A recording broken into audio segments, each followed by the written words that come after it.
I know how to find expired listings. And I know I can pick up the phone call, use the right tonality, and just build a relationship with a seller. And I know I can turn nothing into something. And my biggest thing, these listings that I've taken, they're from expireds from 2 or 3 years ago. So I'm not calling the expireds that just came off the market yesterday. I'm calling the ones from a year ago, 2, 3, 4 years ago. And that's where I get the most success. And I agree with you, Zach. That is low-hanging fruit. And would it be fair to say that those are easy calls, generally speaking, friendly calls?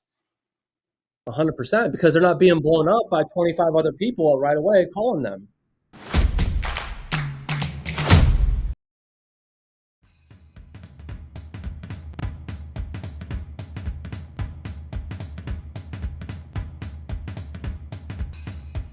It's that time.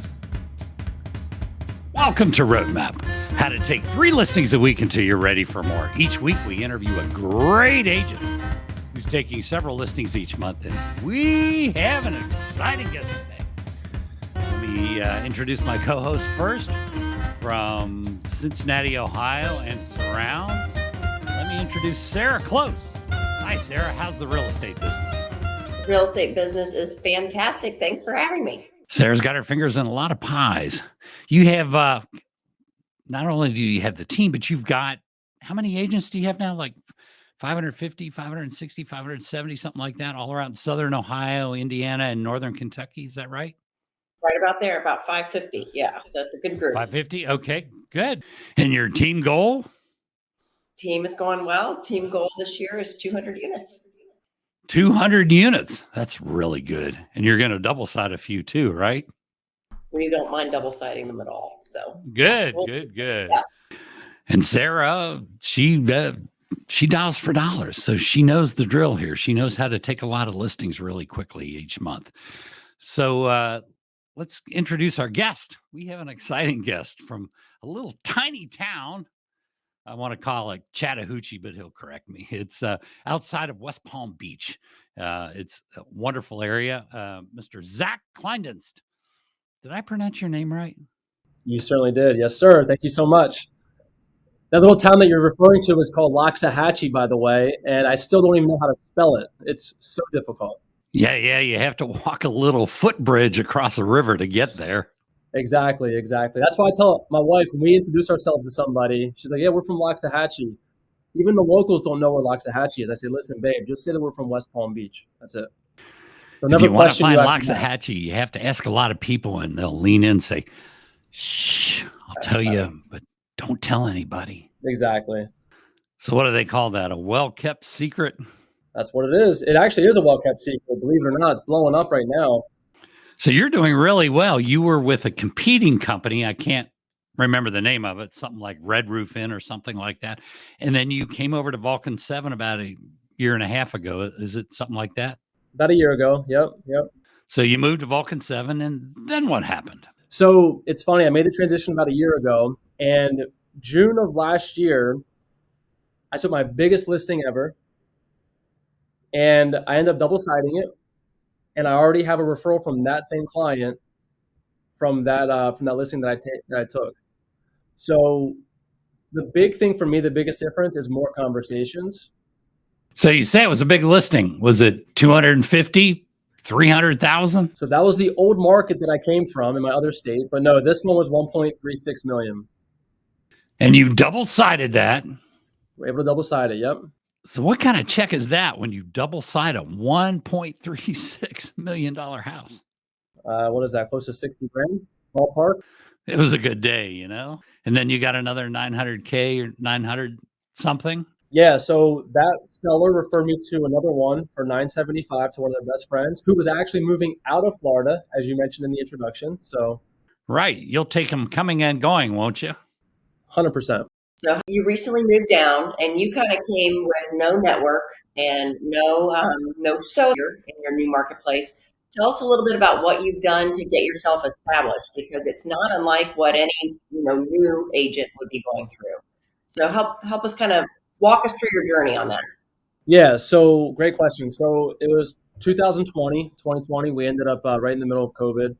We bought our first house in Florida, June 2020. We had to renovate it, which is fine. But the big thing was, I think, just more so, not to get too into that stuff, but real estate was not considered essential in the state of Pennsylvania at that time. And so I also was thinking about making a move for a long time, and that kind of just set it off. And I know for a fact I can go anywhere in the world. They can drop me in the United States anywhere. I know how to find expired listings. I know I can pick up the phone call, use the right tonality, and just build a relationship with a seller. And I know I can turn nothing into something. And my biggest thing, these listings that I've taken, they're from expireds from 2 or 3 years ago. So I'm not calling the expireds that just came off the market yesterday. I'm calling the ones from a year ago, 2, 3, 4 years ago. And that's where I get the most success. And I have to agree with you, Zach. That is low hanging fruit. And would it be fair to say that those are friendly calls, generally speaking? 100%, because they're not being blown up by 25 other people right away calling them. Right. So if I'm a seasoned expired in your market and you're reaching out to me, I was on the market 18 months ago. What are you saying to me? How are you engaging with me? What's your dialogue? Good afternoon. Is this Jenny? Yes, this is Denny. Hey, Denny, my name is Zach with EXP Realty. How are you today? I'm doing okay. How are you, Zach? I'm doing great. Thank you so much. Hey, this is kind of a long shot. I'm not sure if you've been thinking about this or not, but back in 2018, you had your home for sale. And again, I know it's a long shot, but is there any chance in the next 3 to 6 months you guys may have been thinking about selling your home? We're kind of, I don't know. We're trying to figure out what's going on with the market. It's a lot of time's gone by, but yeah, we toss it around every once in a while. Right. And so that's my introduction to that conversation, right? And then I take it from there, and not everybody's going to say yes, obviously. I try to get their email, and then I'm just building up my email list. I have about 10,000 people on my email list from York, Pennsylvania, now down also in Florida. So Zach, if I am a member of your email list and I've gotten you've been in touch with me either as a seasoned expired or some other way that you were able to get me into your web, how do I hear from you? What is the cadence? What's the material? What are the mediums? How are you keeping me engaged? Yeah, great question. So if it's in my general email list, I treat it like I do social media. So I'm going to be telling more stories about myself. I just won't do it as much as I post on Instagram or Facebook, right? So for instance, I bought a book and I just follow and study other people. I bought a book the other day from a guy named Ty Lopez, which I'm sure a lot of people have heard of Ty Lopez. He's a big digital internet marketer. And the book was very simple. It was just simply a lesson he learned in a book and the book name. And I ended up going and buying that book because what he said resonated with me, right? And so I just like to keep it different than real estate. I don't like to just do everything with real estate related because some people that's kind of boring to them if they're not in the market at this point. However, if I can somehow bring something up with my kids, we all have kids, and if you don't, maybe you want to have kids. You work it at one point. Yeah, exactly. Like you're working, hopefully maybe you're eating right, you're doing exercise. Like I try to incorporate my life into my follow-up sequence onto the generic basis. Now, if it's somebody who hit me up and said, Zach, we want to sell our house in 2 months, follow up with us in a month, I'll still send them those follow-ups, but I have more of a personalized follow-up with those, right? So with those kind of clients, it's just more of a, touch and base type of situation. And within those 2 months, just seeing if I could be a resource for other things for them, contractors or, anything else that they might need. Okay, gotcha. So if I'm in I'm going to call it your big pond. Um, how often am I hearing from you? Probably twice a month. Twice a month? Okay. And then what does your social media play look like layered over that? What do you want your visibility to look like on social media to complement? I do a lot of videos for listings. Like today, I got a short sale. I used to do short sales all the time back in 14, 15, 16. I got my first short sale today. I had it signed last week, but it's been like 4 years since I've done a short sale. So I got a short sale done today. I went and did a video in front of the house. I didn't walk through the house. I just shot it out front of the house, talking about short sales, talking about how a buyer can gain instant equity in this crazy market that we've been in if they were to pursue a short sale, and how that would work for them. And the whole, it's a 2-minute video. I try to keep it entertaining and keep the energy high. I did a video on a lot. I just did a video on a lot that I have. It's 5 acres. You can't even walk it. It's so overgrown. I walked down the street with the lot in my background, just talking about the neighborhood, because it's a gated community too. Talking about the neighborhood, and I got 2 listings off of that video, and that was with my cell phone, just holding it in front of me, walking down the street, posting it to Facebook, and then I just did a basic boost in the air. That was it. That's awesome. So are you doing those posts once a day, once a week? What's your cadence on those usually? So honestly, I can be a lot better with my social media. Mm-hmm. I could post a lot more, but I do it more, like I said, personal and business. Yeah. So every morning I get up and write my goals down. I wake up at 4:00 in the morning. Mm-hmm. I do my own, I write, I read, and I exercise. Mm-hmm. Right. So I post all those things to my story and to my profile. But for real estate, though, real estate is more so closings, new listings, wins for my agents, Mm-hmm. wins for myself, and also I like to share losses, because I think people relate to losses too. It's not always peaches and cream. And as we know, You're coming across as a human being. exactly. Look at your friends on social that are real estate agents. We all always post the wins. Sure. I hardly see anybody post the issues when they just got fired from a listing and what they think might have happened.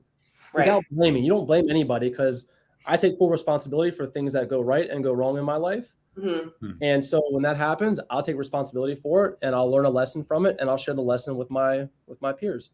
Well, you started to touch on something that's really important on this in our industry, and that's a little bit about your morning routine. Can you shed some light on that for us? Like, what does your morning routine look like on the days that you are working?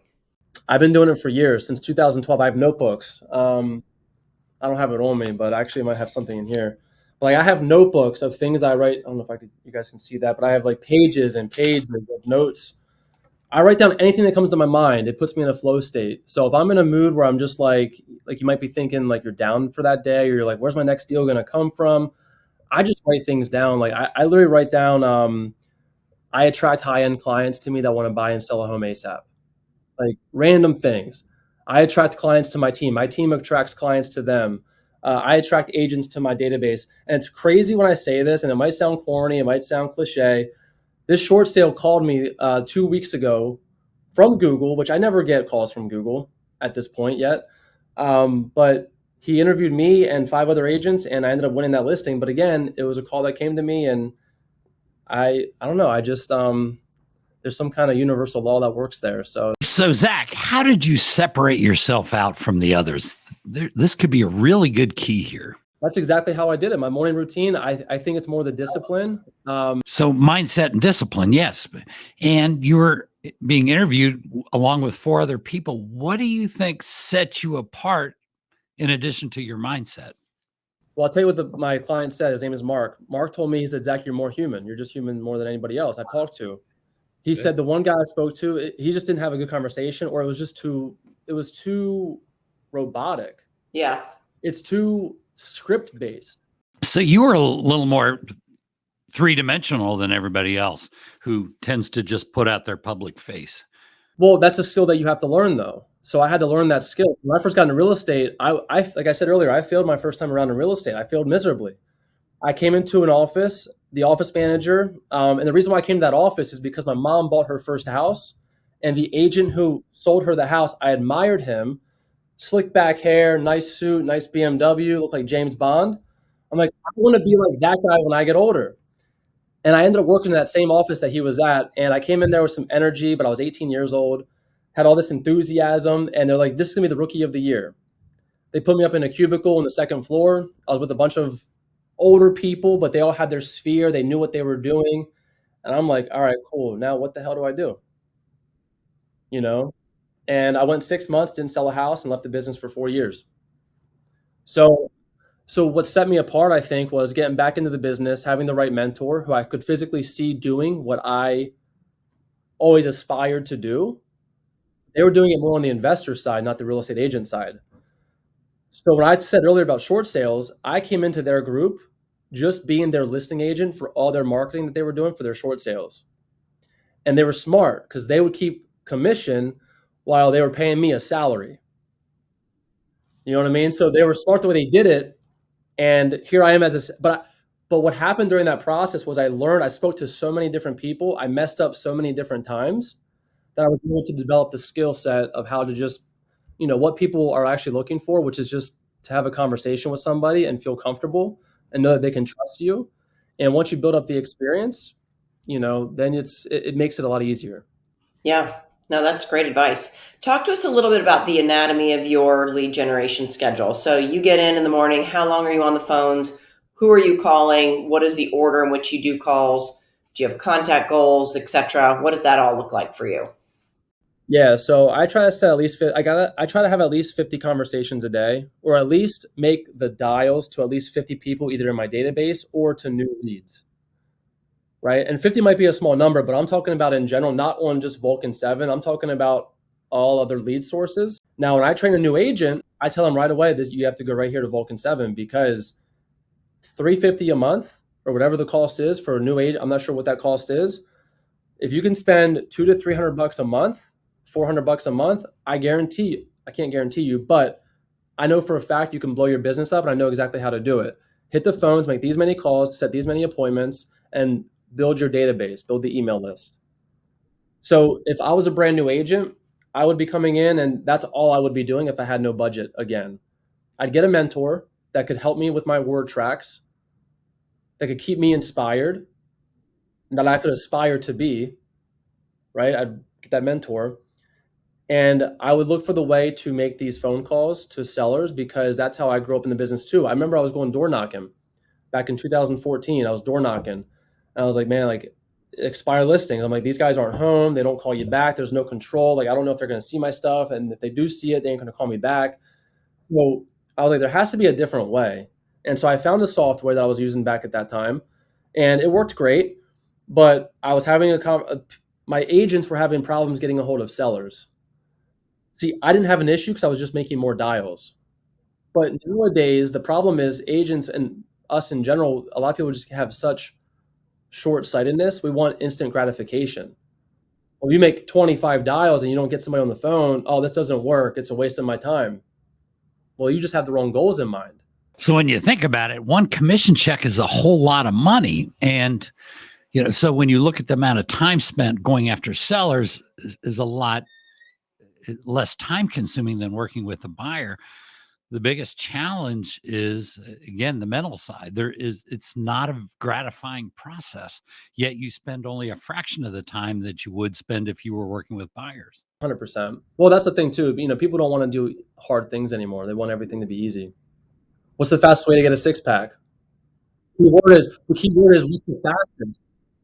The key word is what's the fastest? Everybody wants the fastest and the easiest way to do it.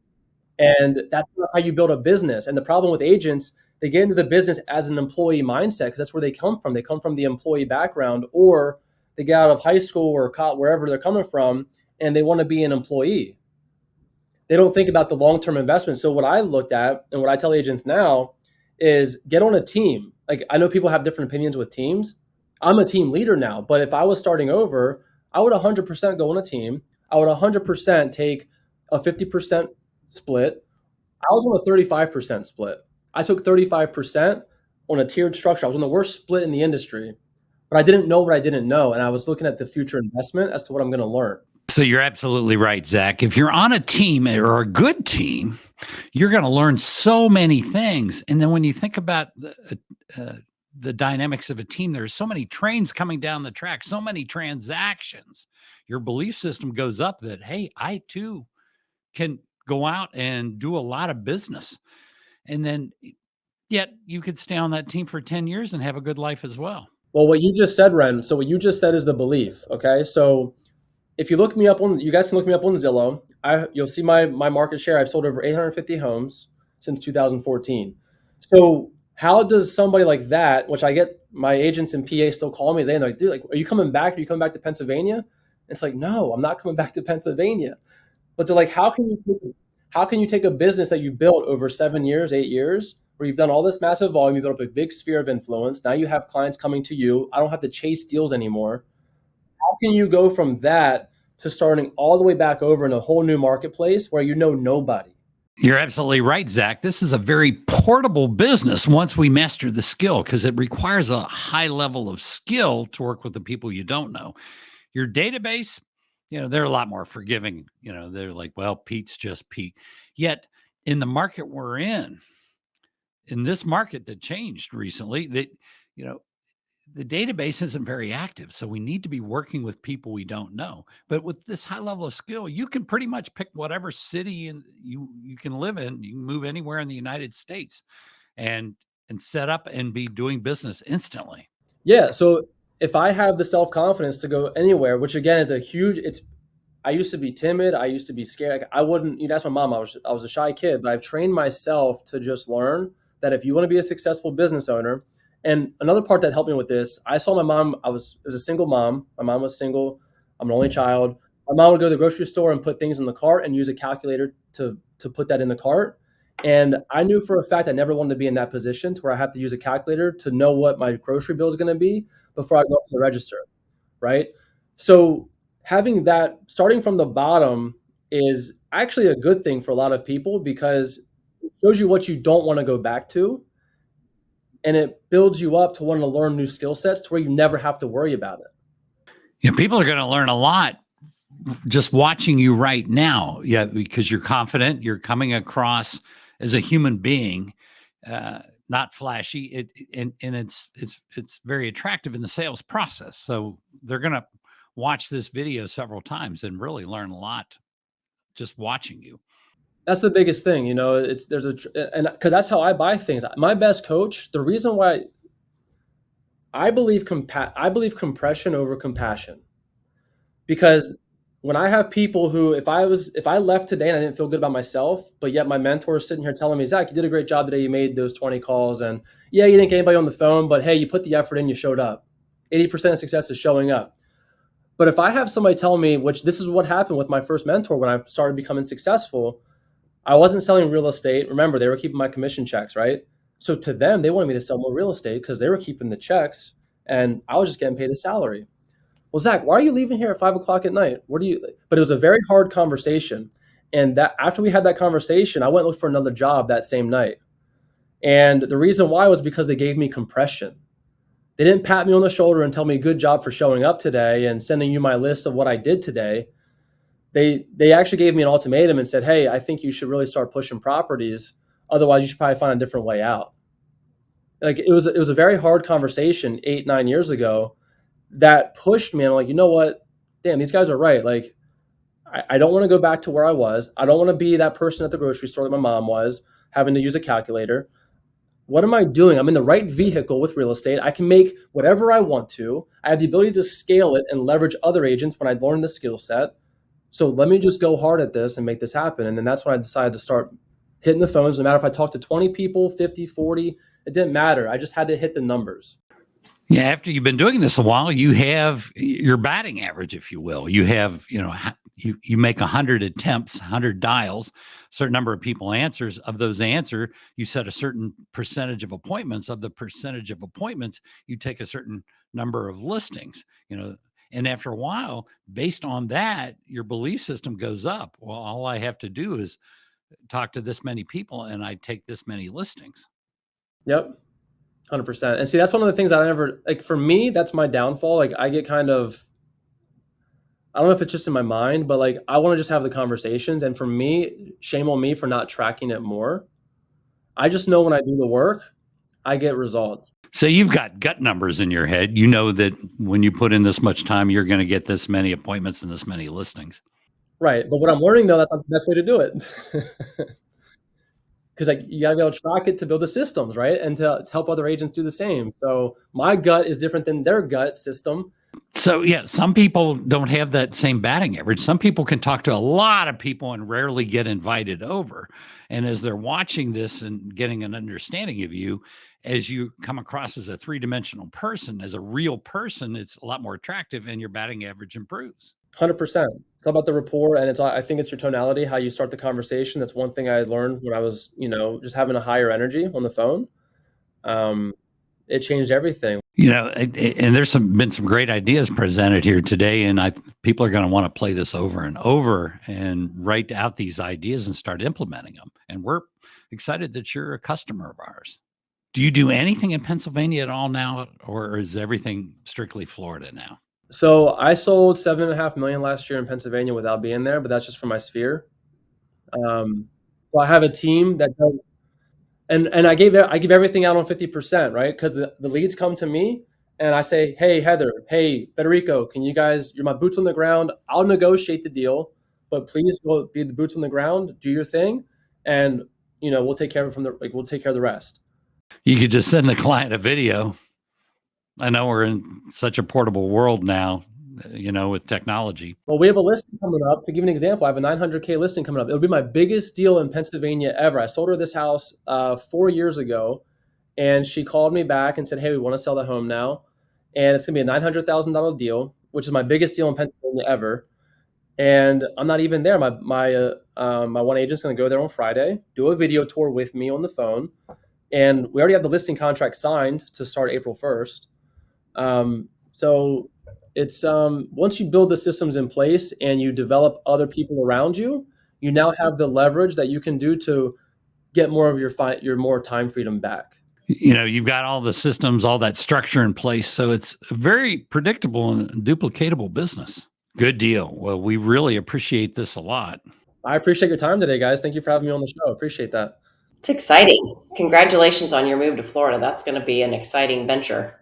Yeah, thank you so much. It's been so far, so we're loving it down here. We don't ever want to we're happy we made the move, and there's not one thing we regret about it. So, Zach, how do they reach you? Because a lot of people like the state of Florida, despite the high taxes.